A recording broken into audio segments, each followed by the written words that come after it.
এমন দৃশ্য দেখার জন্য কি তোমার জন্ম হয়েছিল বাংলাদেশ?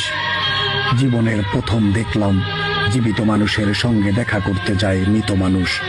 কারাগারের লোহার শিকের ভিতরে দাঁড়িয়ে একজন জীবিত মানুষ, আর বাইরে কফিনে শুয়ে থাকা তার পুরো পৃথিবী। ছাত্রলীগ করার অপরাধে মিথ্যা মামলায় বন্দি সাদ্দাম, অথচ শাস্তি পেল তার স্ত্রী আর 9 মাসের নিষ্পাপ শিশুটি। হাজার দুঃখ, অভাব আর অপমান বয়ে নিয়ে সাদ্দামের স্ত্রী যখন মৃত্যুর পথ বেছে নিল, তখন রাষ্ট্র ছিল নীরব, আইন ছিল অন্ধ, মানবতা ছিল নিখোঁজ।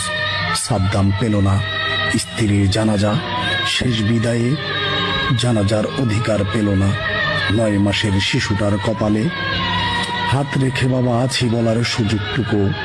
জানাজা শেষ হলো, কফিন মাটির নিচে গেল, কিন্তু কারাগারের তালা খুলল না। এই দৃশ্য স্বাধীন দেশের, এই দৃশ্য